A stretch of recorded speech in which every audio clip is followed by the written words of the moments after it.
Any of you who are involved in technology and innovation have probably heard of the Technion University in Israel, one of Israel's leading academic institutions for technological development.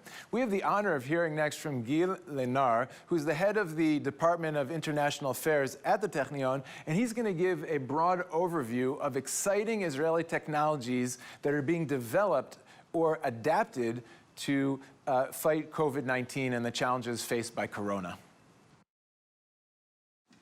So shalom everybody, and thank you Kalev for this kind introduction.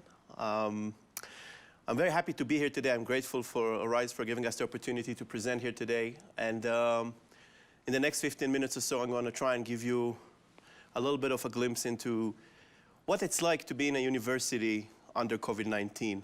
And I chose to begin with this famous speech of, the famous quote from Winston Churchill, "Never let a good crisis go to waste." Because not only do I like it, but it also, I think, illustrates something very, very important about the way we do things and the way we operate and about how we try and grab the bull by its horns. But first, a little bit of background, very, very briefly, in a nutshell, about Technion, who we are, what we stand for. So the concept is old. Technion is the oldest university in Israel. It's one of the oldest in the Middle East, in fact. It originated as an idea for the entire Jewish people, and this is how it continued. It's very hard to portray Israel or the creation of the State of Israel or the rise of Zionism without Technion. The stories are really entwined, and I'm not going to go into it now because there is so much to say. I'll give you an opportunity maybe to later on look about it online and find out. But very, very quickly from the highlights. So the concept began at the early 1900s. Construction began in the late around 1912 or so, but then World War I erupted and many things took part. 1923, there's a picture there at the top right side of the screen. That's the only picture we have of Albert Einstein at the Technion before its official opening. Einstein was so impressed with what he saw, he went back and opened the first Technion Society in Germany later on.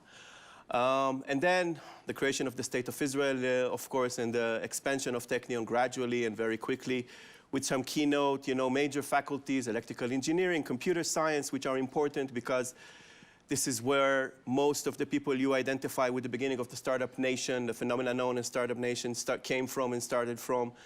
In 1969, the construction or the beginning of the construction of the Faculty of Medicine, which is kind of important for our story today.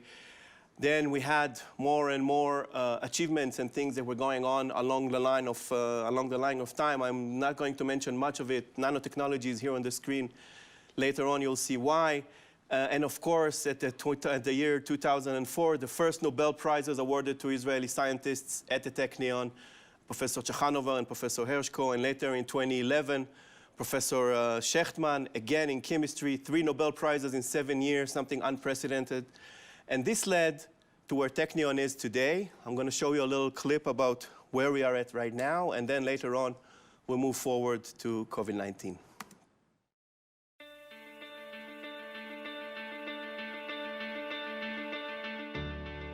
Before we begin,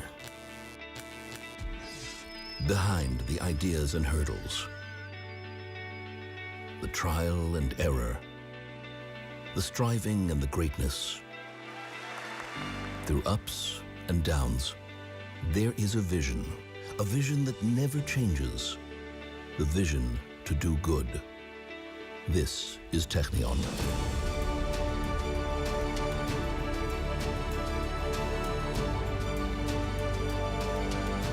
Where does vision come from?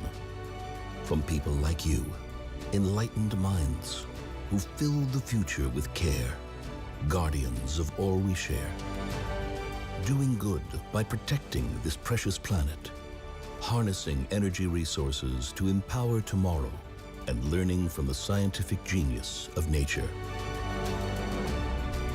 Doing good by advancing world health through revolutionary scientific insight, medical treatments, and life-saving technology.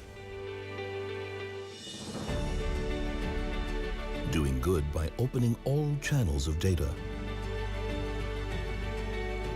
predicting future needs, anticipating the next wave of innovation, and keeping it all safe. Doing good by transferring the power of discovery from laboratory to marketplace, and sharing the culture of creativity across the world.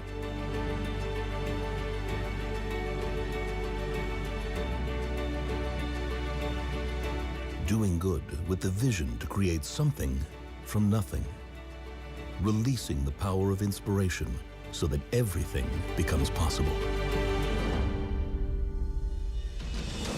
Doing good with Technion, where great minds come together to create a brighter future for all.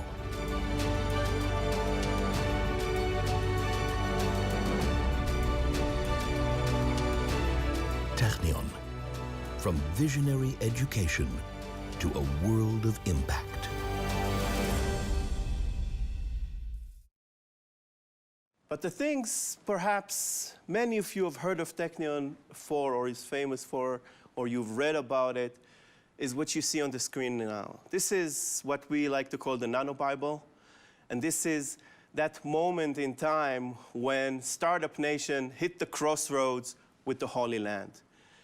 About, I think already 12, 13 years ago, there was an attempt to show the world what nanotechnology is.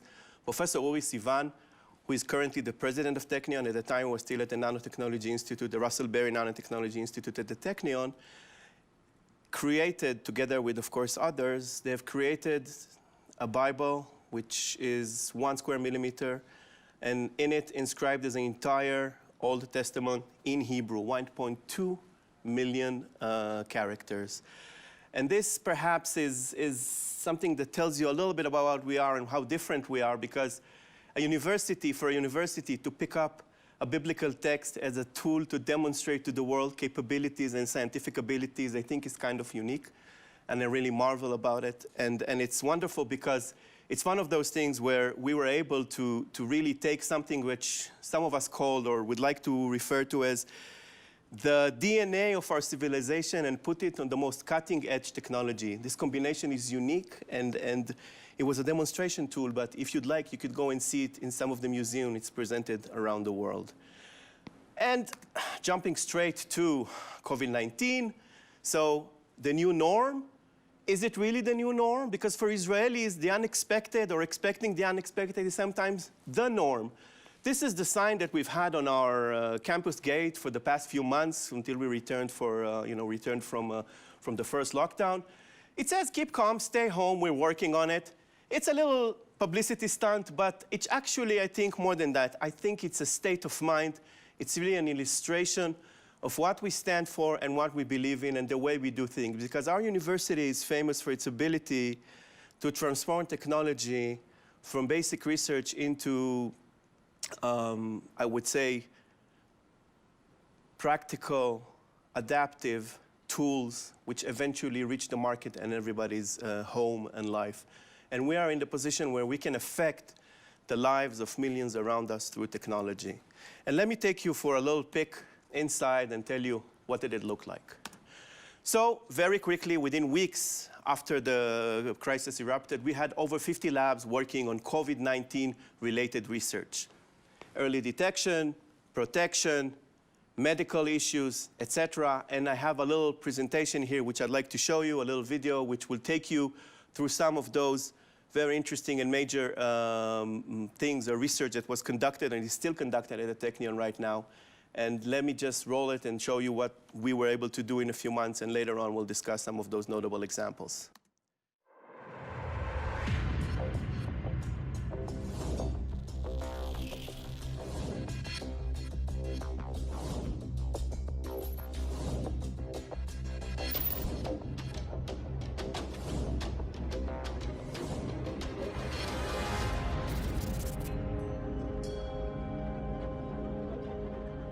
COVID-19 is a global challenge which ultimately asks for global scientific and technological solutions. Technion, we have already started to direct the brainpower of our faculty to addressing these challenges. We really need to take this virus very seriously, and more for the safety of the community at large, in particular those that are compromised within the community.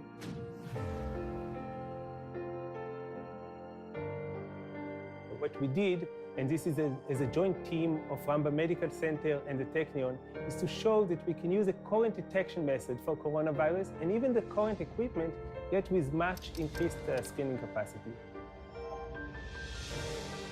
My lab and I have teamed up with Rambam Hospital and a couple of friends from Boston to develop a rapid and simple diagnostic test to be performed at home. The idea is to use your saliva to test whether you're positive or negative for COVID-19. Negative would be pink, positive would be yellow. In my lab, we harness thermal imaging together with machine learning techniques to monitor the body temperature and breath patterns of subjects from afar. This system is already operational and is located at the Beilinson Hospital here in Israel.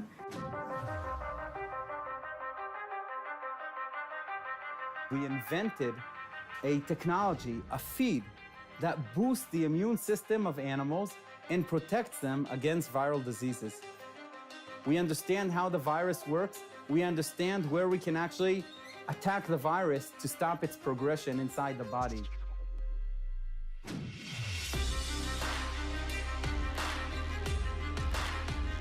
We hope to prove that actually our ghosts can entrap the particle of the viruses and serve as a decoy and actually clean the lung from the virus, or at least most of the viruses that try to infect. We're developing a novel pulmonary drug delivery platform. It's called liquid foam therapy, or LIFT. Now, LIFT is potentially a game changer in respiratory therapy. Its first application is for acute respiratory distress syndrome, or ARDS. ARDS is the leading cause of death in severe COVID-19 patients, and there are no cures available. LIFT will potentially be the next rescue therapy.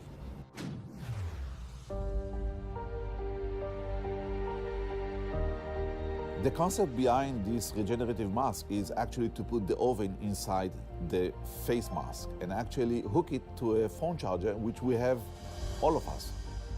This invention actually allows you to reuse your mask over and over again.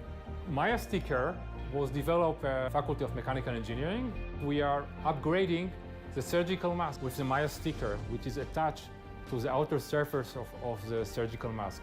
And the Maya sticker consists of two elements, the nanofibers and biocidal agent. We hope that soon most of the world is going to use the Maya stickers, which was developed at the Technion. Looking forward, I see the role of this greenhouse canopy much larger than right now just fighting the coronavirus. And I think it's going to be a gold standard in every hospital, so to have several of these greenhouse canopies, even much after that coronavirus is not the main threat of the world. We used a system that is based on this manifold. The air going out from this manifold from the forehand in angles that are changing toward the sides, so better protecting the face, adding protection to the face using this filtered air, using a blower. Here we develop materials that can limit the spreading capabilities of the coronavirus. So we develop special polymers that they can spread them in the different surfaces and can limit the spreading capabilities of the virus, thus can kill it and stop this pandemic and limit it as maximum as possible.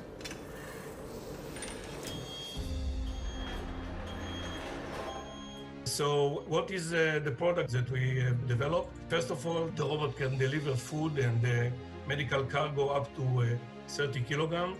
It has a rechargeable battery up to 10 operational hours and easy operation.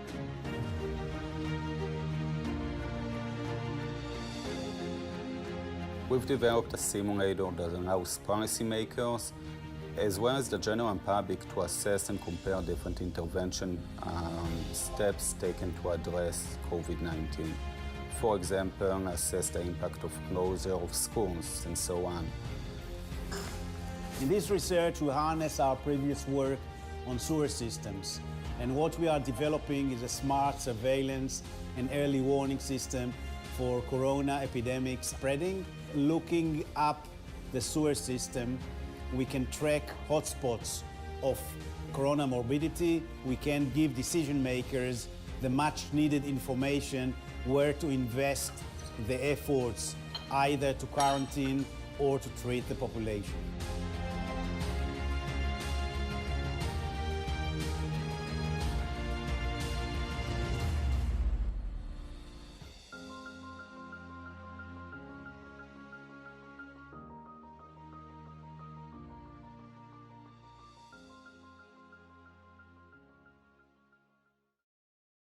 So as you've seen, really, this is one of those situations or those areas in which, through a very limited or short period of time, basic research that was already happening in the labs was adopted by the researchers, by the scientists, and very quickly they started coming up with solutions, some of which were commercialized already. And I want to show you a few notable examples that were discussed already in the clip, but I really want to highlight on them because I think it's kind of interesting and significant. For the first time, the first example, the first challenge, how do you protect healthcare workers from aerosols? As you know, the issue with healthcare workers, they are in the front line of this disease, they're in the front line of this crisis, and the issue is not only to protect them and their all well-being, which is of course a worthy and important cause, but also the issue of which, if you lose your medical staff, then there is nobody else that can treat the patients. It's a ripple effect.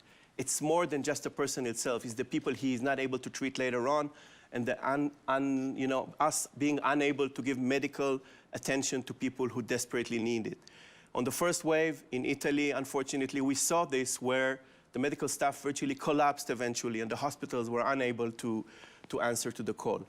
So this is a big problem, a very big problem at the beginning of this crisis. One of the solutions came from Professor Eyal Zussman from our university.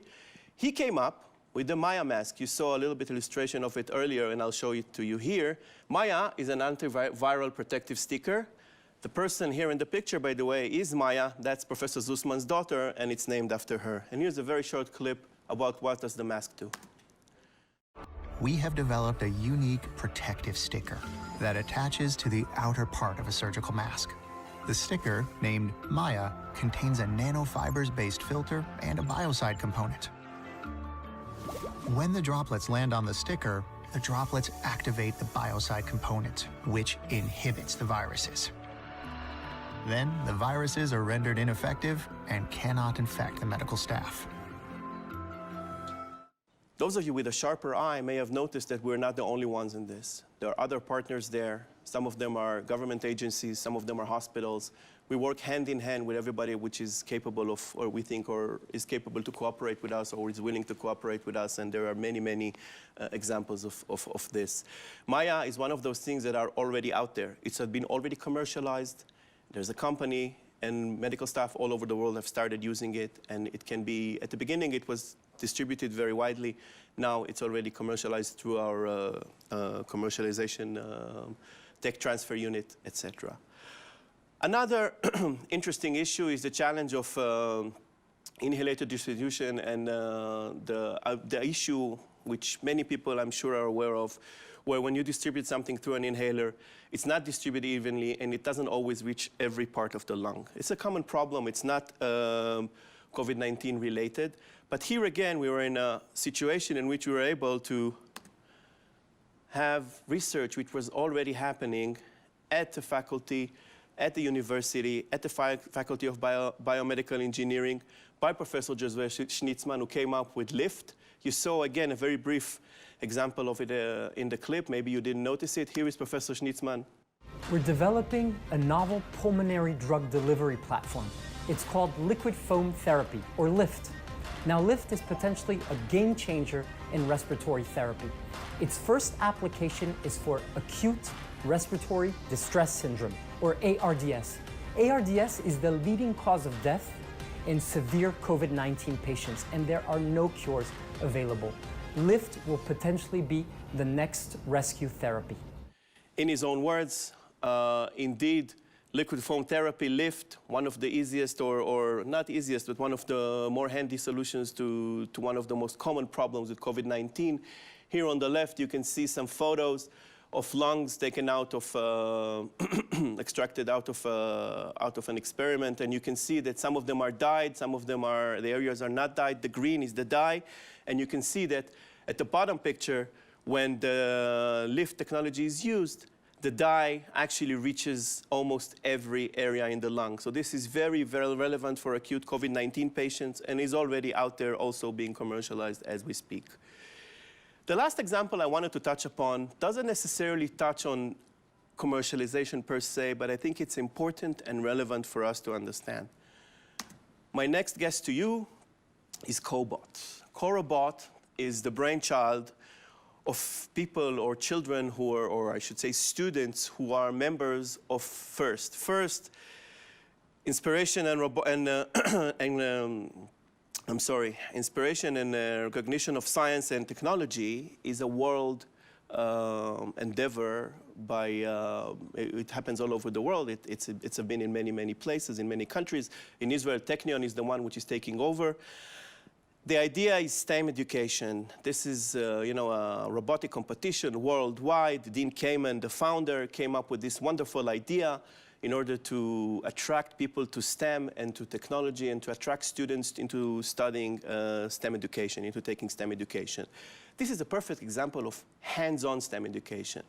A very practical experience, people gain this. This is virtually bench-to-bed concept in a nutshell. What happened here is a group of students, high school students in Haifa, at the Reali School in Haifa, who took part in this. They have created this together with a Technion professor. It's a very simple, crude mechanism, crude machine. You see an illustration there in Hebrew, but I'm sure you understand the problem. The green area is the clean one. The red one is the contaminated one. How do you pass from one area to the other without putting gear on day in, day out, all day long? So this is one of those possibilities. This was actually used in the Rambam hospital in Haifa. It's been tested, it's been proven. This is a real hospital bed over there in a real hospital. And here again, the thought is, it's not so much something that we're going to commercialize. This is not something that we need to do. But I chose to end with this because I believe that as a university, our first and foremost need is to make sure that people take the right path towards being able to solve crises like COVID-19 in the future. You cannot do something like this without having a scientific foundation. You cannot have a scientific foundation without education. And STEM is very, very important. And this is a wonderful way of illustrating it. I do believe that some of those children eventually will become professors and researchers and scientists and will use their wits and their knowledge and the experience they've gained here to work and have both basic and applied research, hopefully at the Technion, but not necessarily so. And it's very important to remember, because remember, the science of today is the technology of tomorrow. You cannot have the wonderful solutions that you've saw today. You cannot have the wonderful achievements and marvelous things that you've seen today through, just coming out of thin air. You need to have the basic foundation, the scientific foundation, the basic research behind it. It's very important, and I cannot, highlight it even in a stronger language. Today, things happen overnight, and the mission, our mission, Technion's mission, I think the scientific world's mission, everybody's mission is to identify, train the scientists of tomorrow, and train them today so they'll be able to answer to those areas later on. This is what we try to do. When we are asked what differentiates us from others, I think it's not only what differentiates Technion from others, I think it's what differentiates Israelis from others. It's the sense of mission, it's the strive for excellence, it's the complete refusal to accept no as an answer, and I think maybe you've touched on this today, or through this conference a little bit. It's the fact that we are very straight to the point. Some would say rude, some would say direct. We always give you our opinion. Whether you ask for it or not is completely irrelevant according to what we think. But I think the most important thing is the way we treat failure, because most Israelis treat failure as the first step in their future ladder to success. And when you talk to Israelis who are successful, they'll tell you things about what they did right and what they did great, but we'll never shy away from telling you the stories of what happened beforehand, how they failed miserably, how nobody wanted to buy the painting, nobody was interested in the commerce, nobody wanted to hear about the technology. It's true throughout our society, and I think that's what makes us different. I think that's what makes Israel different. And I hope that all of you with us today, the thousands of you around the world that are watching us today, would find not only interest, but also inspiration in seeing what is happening in Israel today as we look towards the future. This crisis is teaching us many things, but I think if there's one thing it should teach us all, is never to be afraid to take initiative and move forward. I want to thank you for the time and for the opportunity, and thank you again for having us here today and letting us give you a glimpse into the world that we live in on a daily basis. Here at the Technion, or not here, I should say, in Haifa, northern Israel, not in Jerusalem at the Technion. There's more to Israel than just Jerusalem and Tel Aviv. We are more than eager and willing to hear from you. You are welcome to go on our website. You can contact me directly. My email is there. I'll be more than happy to put you in touch with whoever you think could be of assistance in our global fight to get the world back on its track. Thank you very much.